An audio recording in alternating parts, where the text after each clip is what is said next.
മൊബൈലിൻ്റെ camera on ചെയ്യുമ്പോഴാണല്ലോ നമ്മുടെ മുഖത്തിൻ്റെ ഭംഗി മനസ്സിലാവുന്നത്. അല്ലേ കുഞ്ഞുങ്ങളെ? അല്ലേ? ഞാൻ ഇതിങ്ങനെ ഓൺ ചെയ്ത് വെച്ചിട്ടിങ്ങനെ നമ്മളിങ്ങനെ നോക്കും കേട്ടോ, മുഖത്തിനിങ്ങനെ ഉണ്ടോ, മുഖത്ത് പാടുണ്ടോ എന്നൊക്കെ ഇങ്ങനെ. അപ്പോഴാണ് നമ്മുടെ ക്ലിയർ സ്കിൻ അറിയാൻ പറ്റുന്നത്. അതൊക്കെ പോട്ടെ.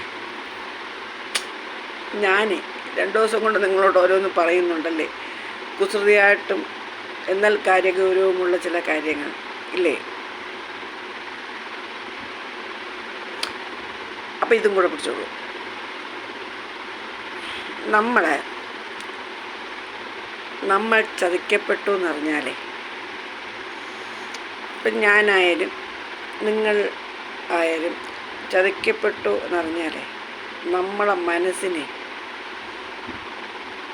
നമ്മളെ ചതിച്ചവരോട് നമുക്ക് ഭയങ്കര പകയുണ്ടാവും.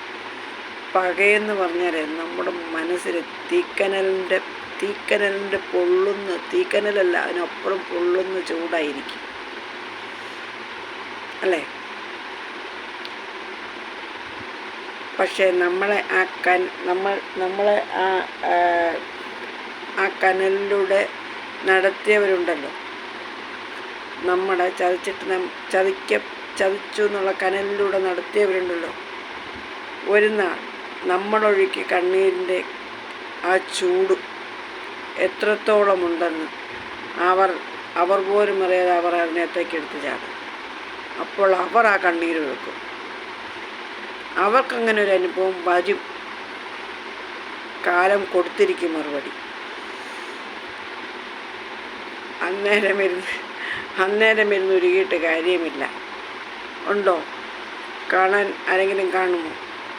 മറ്റുള്ളവർ ചതിച്ചപ്പോഴത്തേക്കും ആസ്വദിച്ചില്ലേ? ഇല്ലേ? അതാണ് മറുപടി. പല കാര്യങ്ങളിലും ഇങ്ങനെ ചതി വരും. സൂക്ഷിക്കുക, കണ്ടുമറിഞ്ഞും ജീവിക്കുക.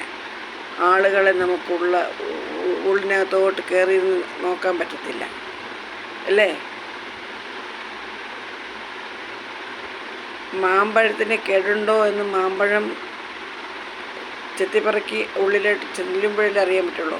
പുറമേനി കണ്ടല്ല അറിയാൻ പറ്റുമോ? എന്നതുപോലെ നമ്മളൊരു പഴഞ്ചൊല്ല്, ചക്ക ചോറ് നോക്കിയാൽ അറിയാം. ചക്ക ഇങ്ങനെ നമ്മൾ തുളച്ച് നോക്കിയാൽ അതിന് പാകമായോ പഴുത്തോ എന്നൊക്കെ അറിയാം. പക്ഷെ മനുഷ്യരുടെ മനസ്സ് മനസ്സിലാക്കാൻ ഇന്ന് വരെ അതിനൊരു വർണ്ണം കണ്ടെത്തിയിട്ടില്ല. അപ്പോൾ ശുഭരാത്രി കേട്ടോ, അല്ലേ? ഞാൻ